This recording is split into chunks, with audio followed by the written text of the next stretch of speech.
Okay. Hello, everyone, and welcome to Yayasan Health on World Significant Thursday.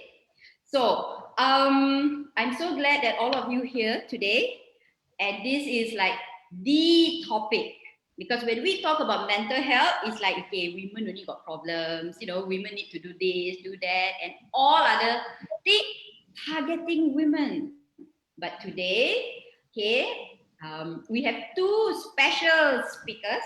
Okay, we have Chan Kok Long, the co-founder of IP88, and also Rubaneswaran, CEO of Beyond 4, who is not a mental health expert or practitioner or professional. Okay, they are the tech people.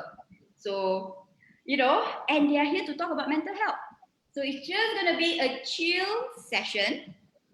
Okay, relax, chill, ask questions how these two men manage their mental health. Okay, dealing with self, dealing with family, dealing with friends, colleague, staff, you name it. All right. So just not really rules lah, just something that I would like to share with all of you. Please mute your mic. Okay.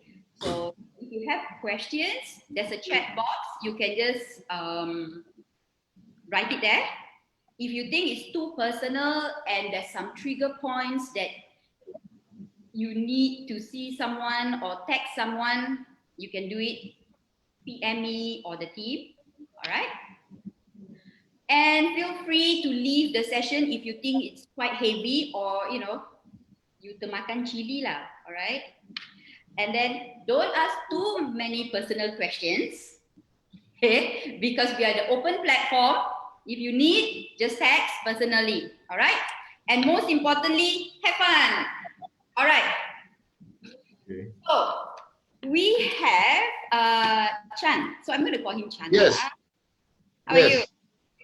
So yeah, good. So tell us a little bit about yourself. What do you do? I'm sure you have a lot of story, but a brief intro of what you do. And after that, we pass it to Ruben, because he does a lot of like masala wheels and all that. So yes, go on, Chan. Okay, all the while since graduation, I involved myself into sales as my main profession. And of course, I was forced to go into entrepreneurship way back in 1999. The time was after the financial crisis. So I started a company called Grand Dynamic Resources where we actually distribute prepaid cards. And we start to grow and build our network of dealers. And we realized that digital payment is one area that we can grow in the future, especially every companies want to collect money, that's for sure. So we started IP88 way back in year 2006. And of course, we have been continuing to grow. And in year 2015, that is almost like 9 years, we hit our major milestone where NTT Data, one of the largest conglomerate in Japan, acquired our company's 51%. And IP88 being a digital payment, if most of if you buy things online, very high chance you actually come across IP88. And now IP88 already has inroads to many Asian markets, namely Indonesia, Philippines, Thailand, Cambodia, Singapore, and very soon we are looking into countries like Bangladesh or Cambodia. So this is what we do, and to us, digital payment is something very disruptive. Whatever you experience now, where you buy a lot of things, or you even order like deliveries, all these things, the technology of deliveries, all this is not something new, but because of digital payment, people collected money and people have to fulfill their services. That's why it makes all these other fintech as well as other tech-based company become so successful. So basically, that's what we do. IP88, we are a payment company, both in the digital space as well as in the offline space.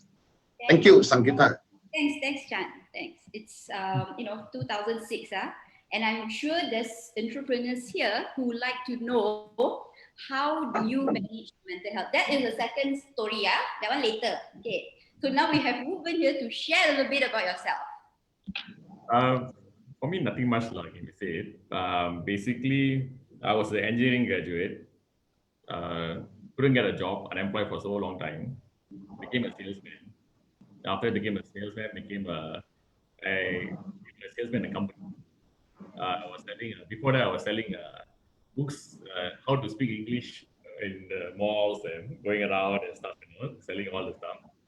And then bought over a company. Then took over a company. The company was in total loss. Then we bought it up. Became part of a listed company. Sold it. Became a listed co. For a subsidy. In between, climbed a few mountains. In between, and then in between, lost heck of a lot of money as well through all this work and everything and stuff. And then last year came back as a startup again. Bought myself back from a listed company. Became back as a startup again. And now I'm here. That's about it.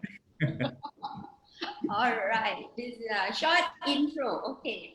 So thank you. So again, when you talk about mental health, and welcome to all of you who just tuned in. All right. So we are live on Facebook and also YouTube. So thank you. Okay. So we often hear people talk about mental health, right?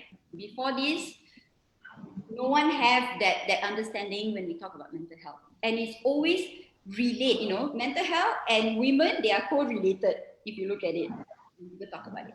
Okay, what is your view when we talk about mental health? Because I remember, Chan, you told earlier before we start that your friend is surprised, right? Your friend is surprised that you are into this platform to talk about mental health.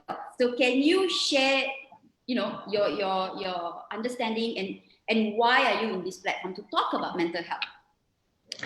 I think mental health, to be very frank, this part of the world is a bit taboo. Talk about mental health. The reason why I willing to participate in this session is because I start to realize from my children, they are all studying overseas. Two of my daughters graduated in United Kingdom, mainly in big cities like London, Coventry, Manchester, and so on and so forth. Then my eldest son studied in California. So initially, I didn't take their opinion as well as their friends' experience with regards to mental health. I didn't take it seriously. I thought, hey, maybe you guys are young, as long you got good education, and you guys are I would say they are all privileged children, able to study in overseas, and I compare myself during our younger days. Our parents struggle to put food on the table. So to me, mental health is something that there's no food on the table. That is really mental health, right?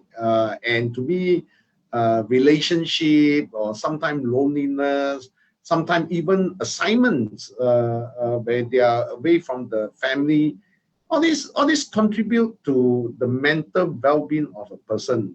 So when I shared this with among my entrepreneur friends, they were so surprised. They said, "Hey, mental health." They asked me, "Chan, I didn't know that you really believe in all this mental health and you really want to talk about mental health." That shows that generally the Malaysian, even the entrepreneurs, some of them very successful. They also didn't really see mental health is really a problem, right? Now, let me relate why I relate my children experience. When I heard that my daughter friends is very bright student, studying in Cambridge, second year chemistry students, and she just jumped from the helicopter. I said, no, hey, what happened? She came from a rich family. She admitted to one of the world top university. I mean, to me, the world should be under her feet, but why she just claimed her life just like that? And then more stories come from my children, and I start to realize that, hey, I actually paused for a while and asked myself, what we thought is not a problem is actually a real problem, especially millennials. Then I start to ask myself all the 5W and 1H. What is mental health? Why? Who suffer this? When they suffer this? And how they overcome this mental issue and all these things. Then I start to realize that because the world has changed. You see, first and foremost, information is in our fingertips. I still remember during my younger days, seeing a real life accident, car accident. It's like maybe 10 years once. I mean, touch wood, these are very unpleasant scene. We actually witnessed a live accident where somebody died, or the head came out or whatever. But now you see through WhatsApp, you are being exposed to so much information, live video, how people kill themselves, how people got into all these accidents. Like the most recent one in Singapore, 5 died in the BMW and all these things. And they are all young, very bright human beings. They actually got a very good career. And all this will make somebody pause and talk about, hey, what is life? The moment you're so occupied with what is life, your reason being here and all these things, then people start to delve more and more mental issues, right? Now, this actually contribute to a lot of mental problems that I actually noticed. And the fact is that it's not just only the millennials. Even people like us, if you say we don't have mental health, we used to deny that we have mental health, right? Let me share with you my personal opinion. I don't know whether that's how I dealt with my mental health. I know I'm very stressed out being an entrepreneur, especially you see like all this COVID-19, you see a lot of problems, everything is very challenging. But I got this habit of, at the end of the day, I chill out with my friends. My friends, we have 1 or 2 glasses of drinks, and from there we actually exchange some notes, some thoughts. By exchanging all these thoughts, sometimes it really helps us to overcome certain stress out of this mental thing. To me, the mental health to me is anything is inside the head. I'm not an expert, but as a layman, mental is something that you cannot see, cannot show, but it's inside your head and it's bothering you all the time. To me, that is mental issue. So by doing that on a regular basis, then it becomes a habit. Then all these problems that I face during office hour or during the challenges, problem solving, all this, then I can actually be more relaxed at the end of the day through meeting up with friends. Maybe because of that, we don't really see mental health is a big problem to us. Now, I look at it compared to, I start to compare to young millennials. You see, young millennials, their best friend are this gadget, the smartphone. So whatever they do is within themselves. They didn't really interact with their friends, their elder cousins, their auntie or whoever. So it becomes very, very individualistic and very in yourself. No, the mental itself. You have to judge what you see. You have to judge your action. You become the judge. You become the executor. You become everything. That actually also contribute to one's mental health. And the moment these mental things set into your ecosystem, your daily system, that it will impact your health, right? Your behavior, your mood, everything's. Then you behave very abnormal. When you become very abnormal, then your friends start to comment, pass comment, or your friends start to observe that, hey, you are very abnormal, and this further contribute back to your mental stress. So one after another, then this mental thing will create a big problem, and some of them they just solve their mental problem by ending their life. And to me, this is something that I look at it.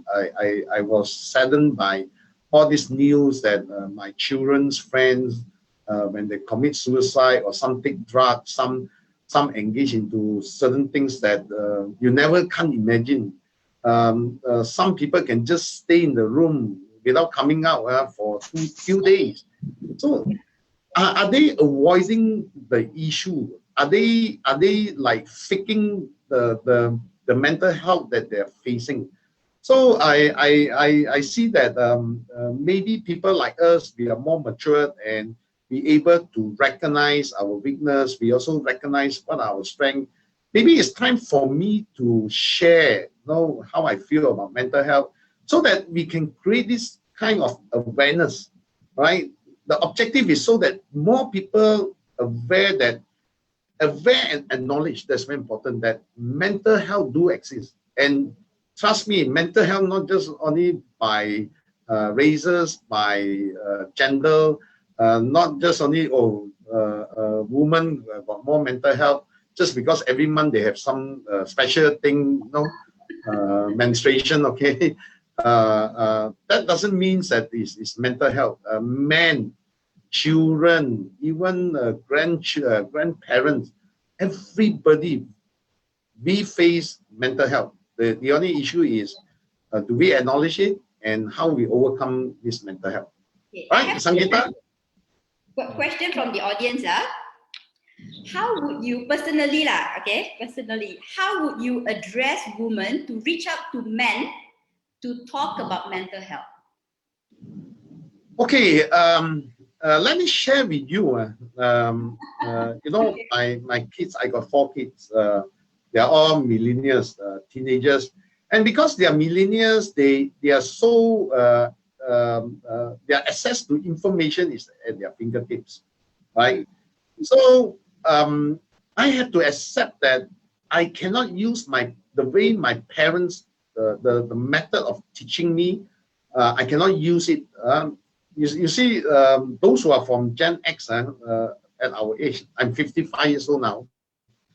To us, our parents they are like God. No, they know everything, right? So whatever they say must be correct. Now you cannot do the same to your children, because now with the information at their fingertips, the moment whatever you say, they just need to click a button. They just need to click Google, and they can even verify whether you are telling the truth, whether your facts is correct, and so on and so forth. So to answer that question is, you have to accept the fact that information and communication must be very frank and direct. Let me share with you, I got this stigma of talking. I mentioned the word FUCK. I hope with due respect. Can I use this word, Sangeeta? No, not here. Okay, not here. So that words become a norm to the millennial. Initially, I cannot accept it. I said, look, hey, children, at least you got some respect to your parents by not.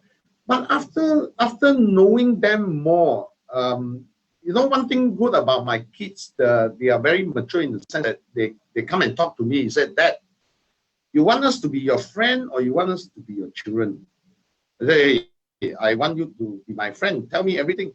Then he said, Dad, you have to be part of us and we have to be part of you. And what FUCK is part of their life. Trust me, the millennials, I can guarantee you 100% millennials, they understand the word FUCK. That's for sure. And I think they use this word almost 1,000 times in a day. So what I'm trying to share with you is the guy or the person who asked this question, you must be very frank. If you are a lady, you want to talk to a man, straight to the point. Hey, you got a menstruation problem. Hey, my period is coming. My mood is like. You must be very frank now. There's no such thing. I feel very shy. No, I don't want to say that. How people look at me.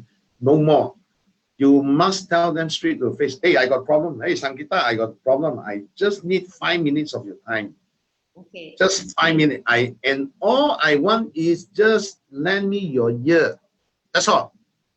Then you will find that the communication and the conversation between these two parties, they have the understanding, and they will be very mature to hear your problem.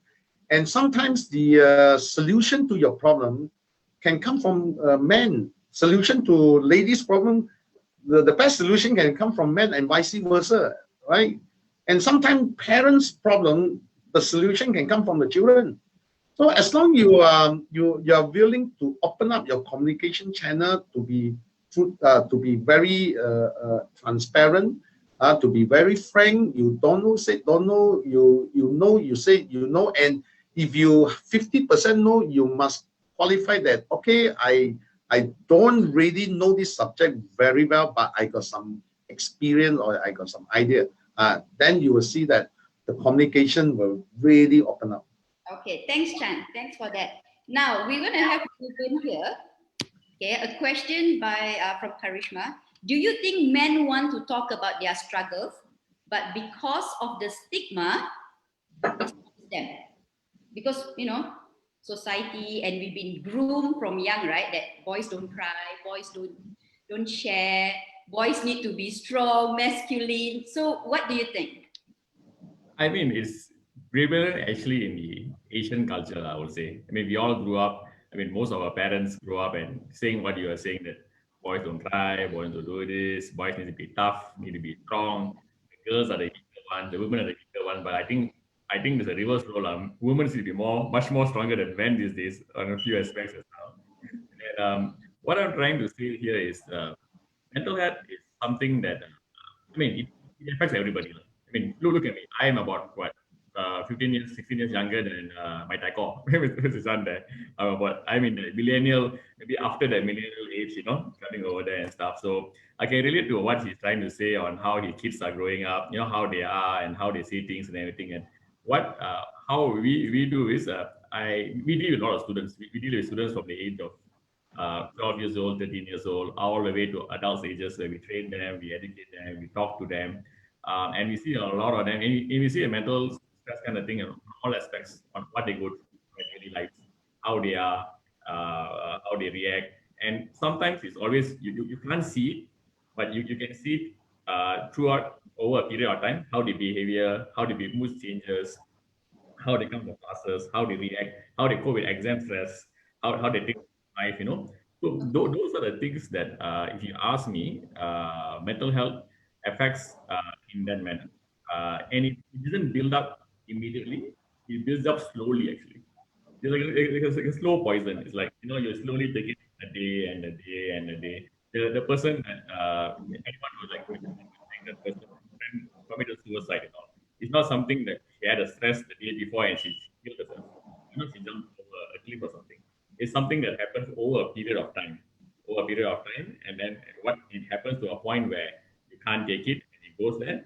And it could be a trigger point that something happens on that day. Just because the trigger point happen on that day, over a period of all the years, just snap, and it happens. And it's even happening to a lot of people, a lot of my generation, millennials, my friends, people that I grew up with, people that I work with. I've seen that happening. I've seen it in students. We had kids. We had this thing called masala wheels. We putting kids, those who are unemployed, those who went to gangsterism, those who opt schools, those parents are not there for them. Drug addicts. We bring them all in. We bring them all in, and then we train them. We train them, and then we educate them on how to actually serve banana leaf food. means how to actually cook, how to serve, how to give. So what happens is these kids, as early as 12 years old, 13 years old, they are already going through mental stress. That means they're edgy. You can see from their behavior, they're edgy. They go around, they talk back, they're quiet. One of them actually, we had one of the kids. They came on. We scolded him. He was from this juvenile school. He went over there. He came out, and then they went in again.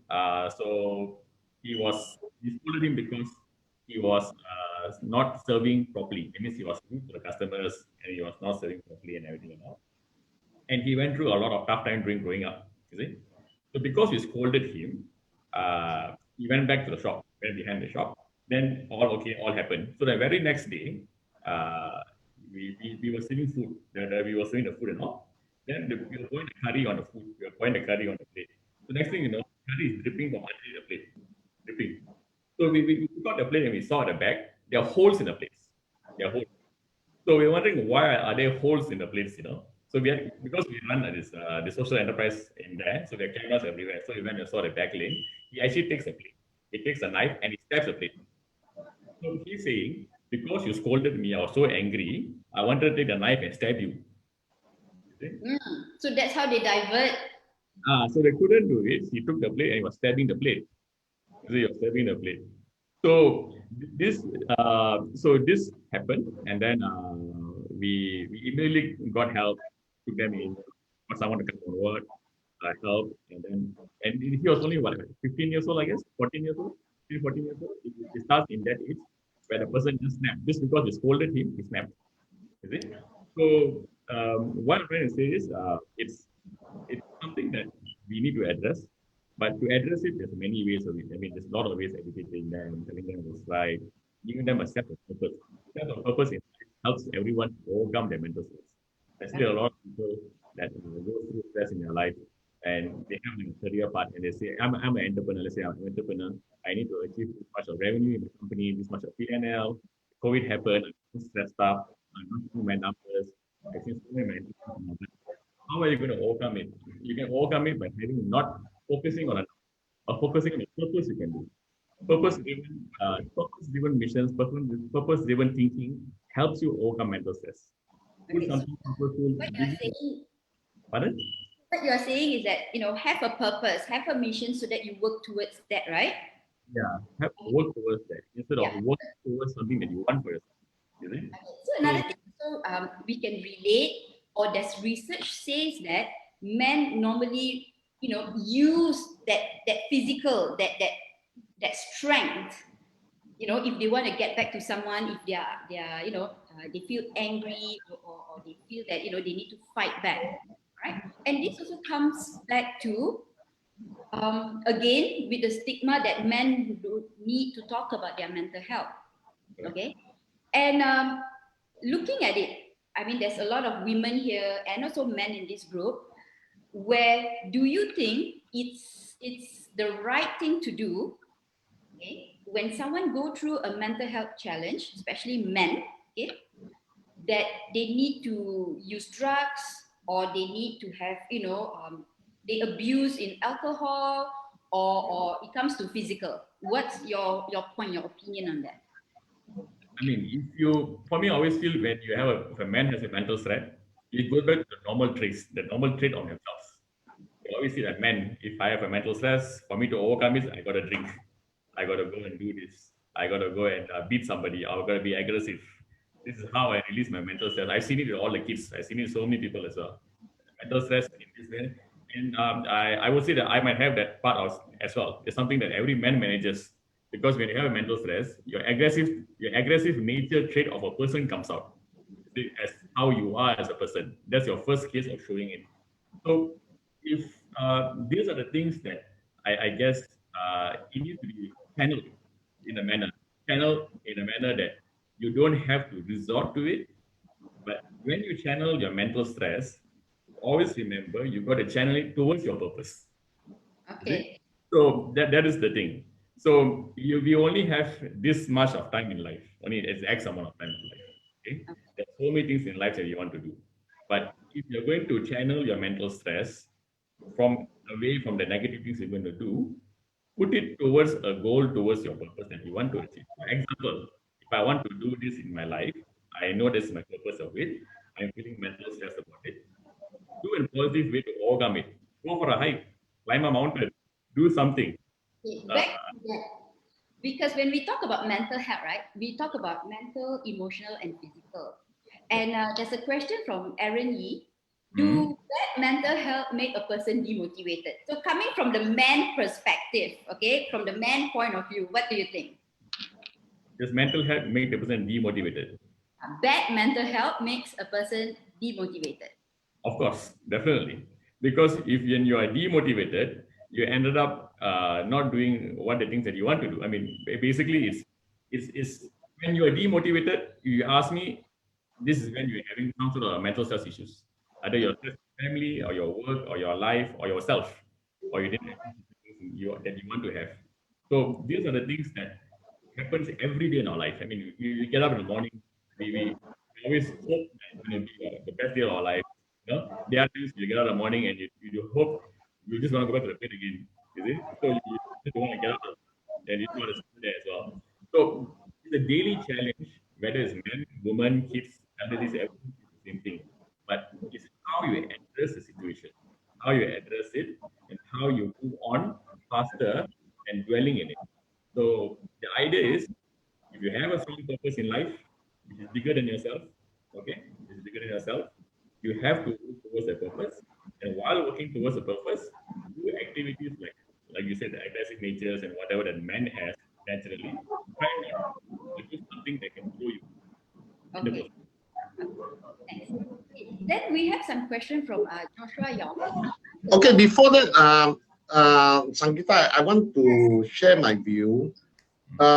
Be it whether mental health is a negative energy or mental health can even be a positive energy. But to me, mental health is always just another form of energy.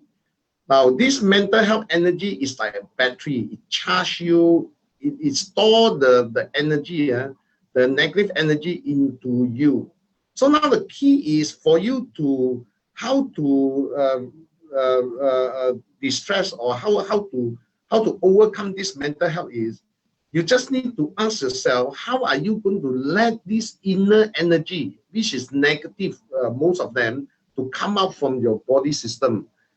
If you feel that jogging along the, jogging around the lake will help you to release this negative out from your body, then go and do a jogging. Or if you feel that shouting or singing that help you to release this energy, just do it.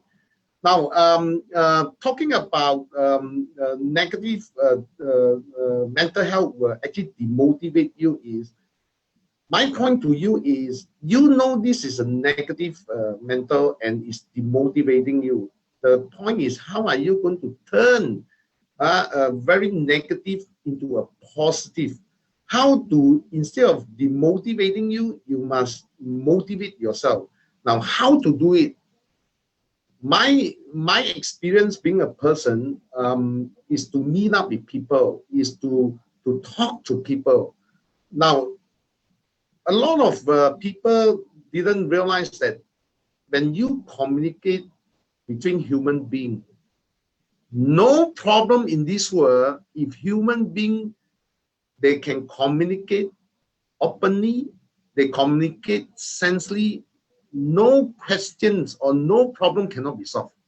So if you think that things are very demotivating and you want to come up from it, is start talking to people, not talking to your laptop or your smartphone and so on and so forth.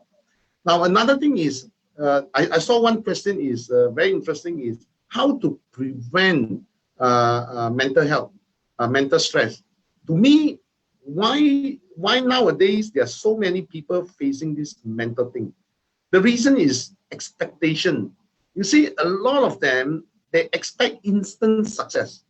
Now, why they expect instant success? Because they got too much information, like, oh, Mark Zuckerberg at the age of 21 become a billionaire.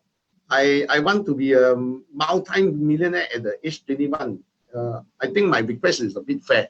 Now, the more you actually talk to you like this, you actually shorten the process of you being somebody, because everybody start to expect instant success.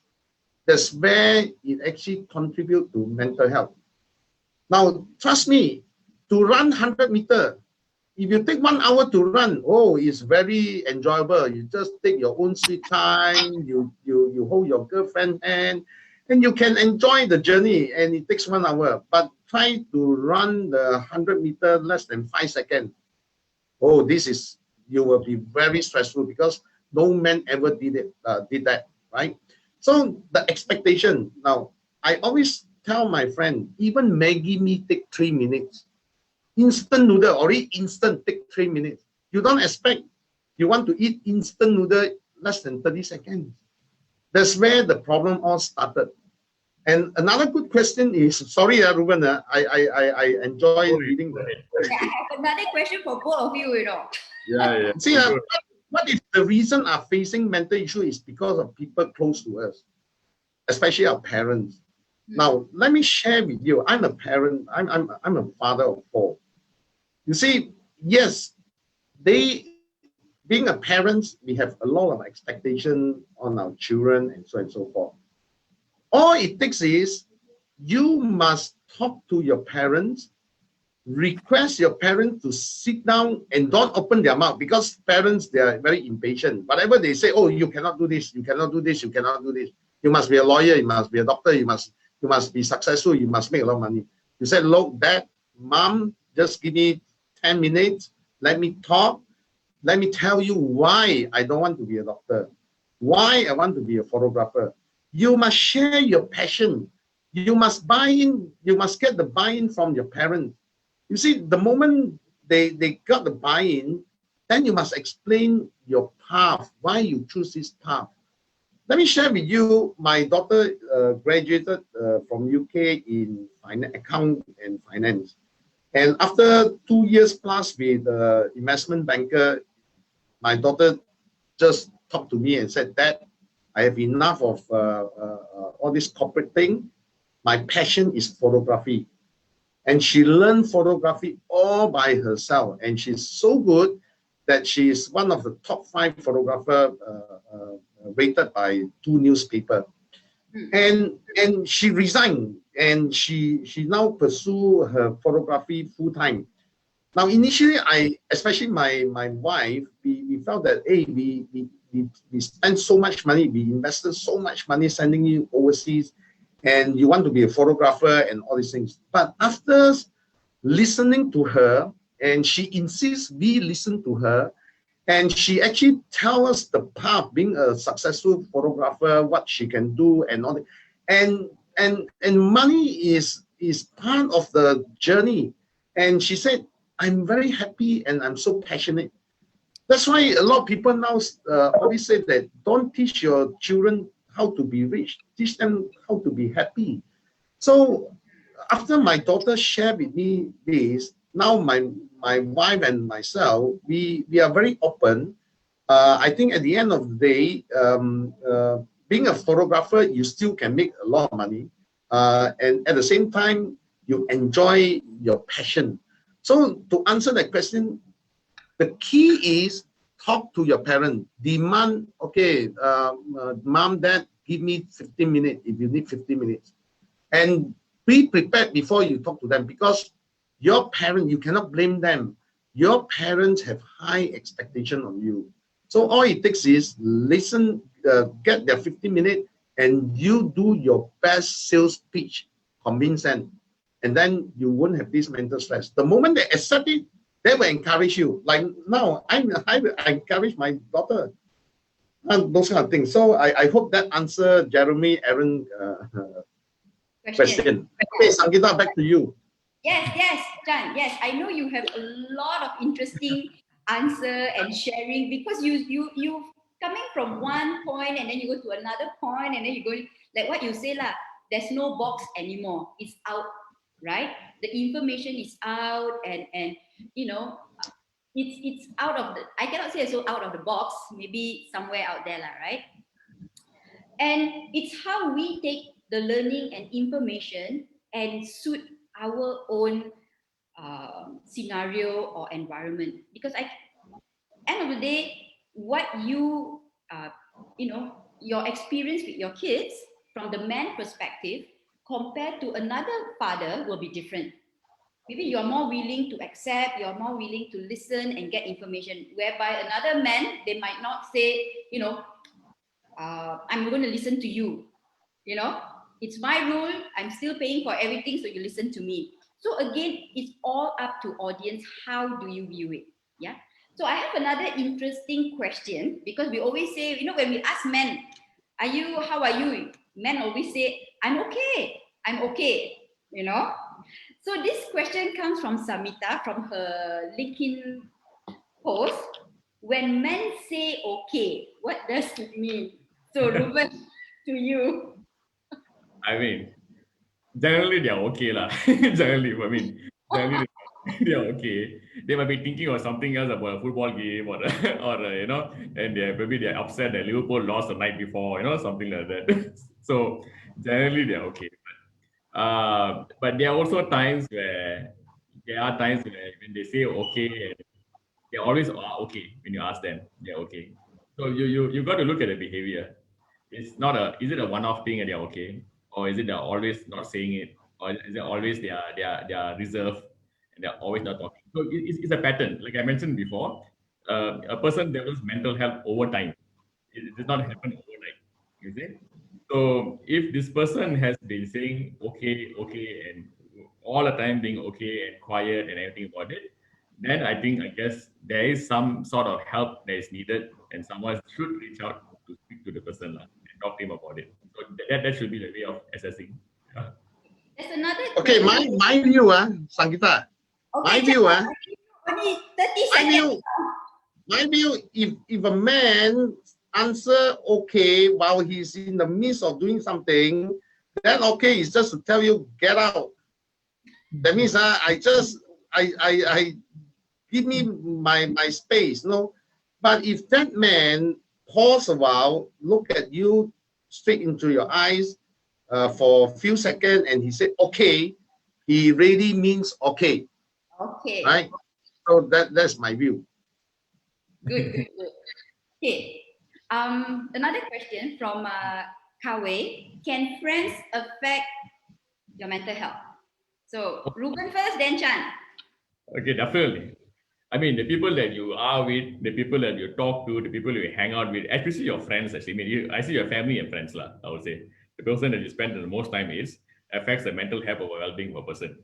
So in this case, if you have friends who are with you and they're always with you, and some of them tend to be very negative or very bringing you down and stuff. And all, it's okay. It's a company that you are. So these you cannot run away. These are people that you're probably going to see all the time, or these are people that you're going to go on probably to work, or even for a trip, or even going up a mountain. You see, it all happens.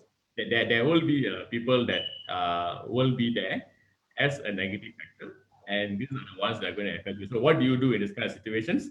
The best way is you all have a limited time on this earth, a limited space, a limited time. The best way is, if you cannot change a person or the person doesn't want to change, you better just might as well walk away and build your own level and become better. That's the best policy ever. Yeah. Okay. Chan. Okay, my view is it's not just friend, even our pets also can cause you mental stress and mental health issue. To me, anything you interact with, even the smartphone can also contribute to your mental health problem. As long we interact, whether it's a human being, whether it's a pet, animal, or even a gadget, it will contribute to your mental issue. Now, my point to all the audience is you must able to balance up, right? The things, the information or the things that you face when you meet some friends, the things that they talk, the topic, you must able to manage it. Now, to me, now we are so bombarded with so much information. You must practice something called selective listening. There are things that you don't want to hear. Like for example, anything to do with racial issue, I just close my ear. To me, racial, because I got friends from every races, and we have no problem at all. So when you talk about races and all this thing, racial issue, I just close my ear. And sometimes I just say, hey, let's change the topic, talk about food, not talk about animals. So that's my how I dealt with. If you ask me anything that you interact, it will affect you. Okay, thank you. Okay, another question before we're going to wrap up, right? So now it's going to be 3:50. Chan, who do you go to if you need support? I'm not talking support in terms of financial, business and all that, right? I'm talking from the mental health, mental health or emotional. Who do you go to? Okay, personally, when I face mental issue, I normally turn to my friends first, especially friends that we share our evening together. I'm not asking them to, some of them might, if it's something to do with health, they are not doctors. I still approach them first is, I just want them to hear me out. I just want them to feedback to me like, oh, this is something I heard before. Oh, this one, what should I do? Maybe you consult a doctor, maybe this. So to me, friends are very important.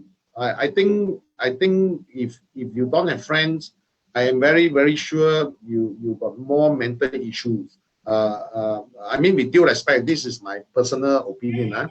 So normally I speak to my friend, and sometimes they will give me some solution. And the moment they give me solution, that's where I come in. I will try to balance it out, whether this advice I should take this advice and so, or I need another opinion and so on and so forth.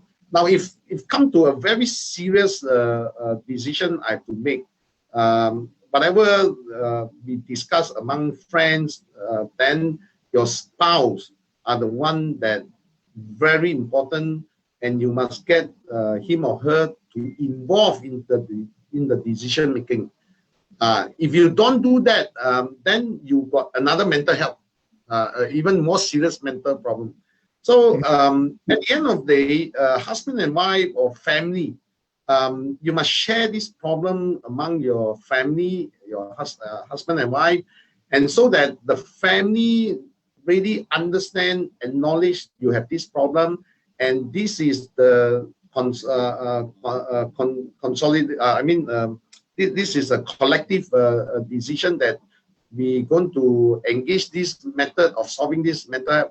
Then the support from the family members and your spouse is very important for you to overcome this mental health. Okay. So friends first, then family. Okay, just to let the rest of you, or women or wife or girlfriend, it's nothing personal. That's how men process information. Okay, Ruben, you're the same? Pardon? Your turn. Oh, my turn. I mean, I guess how do I do it is a few ways.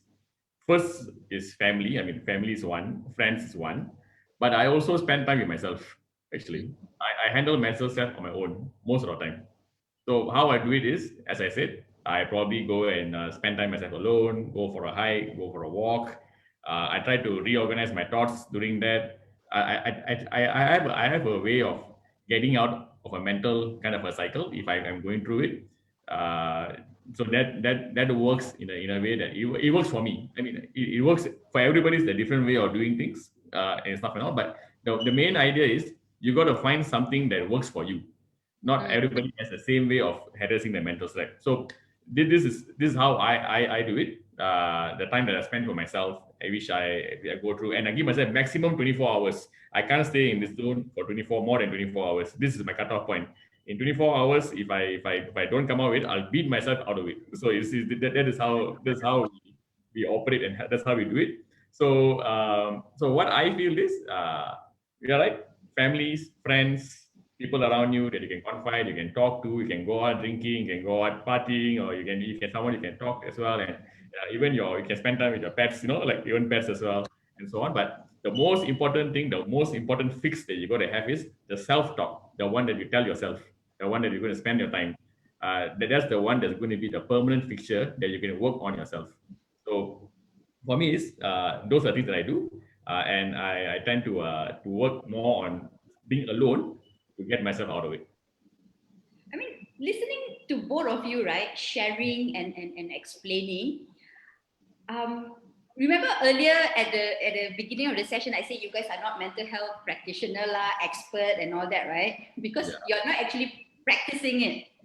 But listening from what you are saying, when you talk about selective listening, talk about be a friend to your kid, okay? Or when Chan mentioned that when I'm doing work, if I say okay, that means you don't disturb me. So these are all tips. These are all, ways that you can apply. And Ruben was saying about your self-talk, your negative self-talk. Be by yourself. And 24 hours, just give myself 24 hours. Some of you 24 hours, some of you can be 18 hours. It's all up to you, right? So you are actually applying mental health in your own unique way, right? But we don't name it like, skill or expert. But these tips that you share to everyone, season 1 and season 2. So it's 2 seasons. Okay. All right. So before we end, I would like to address some of the technical issue in terms of mental health because we have a lot. Yeah. Don't go anywhere. I'm just going to address a few. Okay, from my chat. Okay, from Sutiman, how do we know that we are in good mental health? Okay. When you have mental health challenges, when you're going through any mental health challenges, if it's more than 2 weeks, that's where you need to seek help. Okay? It doesn't need to be like an expert, a psychiatrist, or in a therapy, like what Chan and Ruben mentioned earlier. Reach out to your friends, reach out to your family. Sit down and acknowledge why are you talking? Why is this negative thing coming into your life? Especially if you can't sleep, there's so many doubts, so many negative conversation running inside of you. So it's already a check that you need to reach out. All right? Okay, the next question. Yeah, let me see. Okay. From Adrian, to what extent does the mental health of an individual affect the people around you? Oh, it's huge. All right? Because if you are not there, if you are not you're not able to communicate with people positively, you're not loving yourself, you're not understanding what is running around you, people surrounding will get the message. And it will affect not only your relationship, even your performance and productivity at work. So you need to make sure it must be checked. All right? Okay. Next question. Let me see. Okay.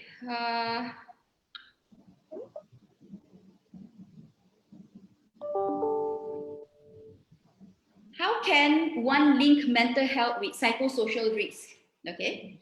So there's a lot of ways you can look at it. When you talk about psychosocial risk, again, do you abuse yourself with external stimuli? Okay.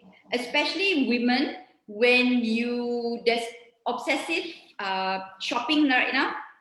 Okay, you need to let go of something, you go and shop. And for men, if you need to let go of something, you go and drink, you go and smoke. So it must be regular. You're doing it over and over again. Then it's a bell that you really need to look after your well-being. Okay? Boys don't cry. I think both of you guys have mentioned it earlier, have shared about this earlier. All right? Okay, what other questions related to mental health from the technical point of view? How do I prevent mental health problem? Ruben, how do you prevent mental health problem? Purpose. Have a purpose bigger than you. Okay, Chan, how do you prevent mental health problems? To me, spend more time with your friends. Okay. Because mental health is something that you cannot prevent. The thing is, I personally feel that something that you can manage. The reason is very simple. We are interact with everything. You even the gadget. Our smartphone can be a source of mental stress as well, right? So as long you reach out to friends, don't everything confined to yourself. Of course, like Ruben said, sometimes you need your own time. That is good, but if you confine to yourself most of the time, then it does not really help. So reach out to your friends, reach out to your relative. That's somebody that you are very comfortable with. Then that's how I prevent it. Thanks, Chan. And this is coming from men, yeah? Reach out. It doesn't make you a lesser person, right, Chan? It doesn't make you a lesser person. Yeah. You know? Yeah. Smart. Have fun. Okay. Samita, is alcohol considered toxic substance if you use it a Excessively. lot? Yes, continuously. You're not mindful of your consumption. It can be a toxic substance. Okay, but if you just do it for leisure, for social, just once a while, then it's fine. Okay. All right. So just to let everyone know, next month we have a doctor from KKM and an expert in ENT. So we have two experts, one coming from KKM talking on mental health and another one coming from breathing. So it will be next month. So please stay tuned and we wrap up. So before that, let's take a group photo. So can all of you turn on your video? So I'm going to take the picture right now.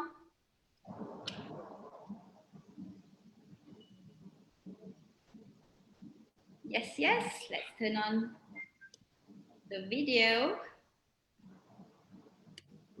Okay, so while waiting the rest to turn on your video, please do follow and like YHOW, Yayasan Health on in LinkedIn, in Twitter, in Facebook. All right? Okay. Smile, everyone. Okay, so this is the first page, yeah? 1, 2, smile. Okay, second page. One more. 1, 2, smile. Third page, another one. 1, 2, smile. So thank you so much for your time and thank you to the speakers. For me, the most enriching and to learn is from sharing, because when you share, you relate. When you talk, when you relate that to your own personal story, it gives you an opportunity to grow yourself, to look at things in different perspective, right? So thank you so much to Chan Kok Long from IP88 and also Ruben from Beyond 4. Thank you so much. Wish you all the best and thank you guys. Check out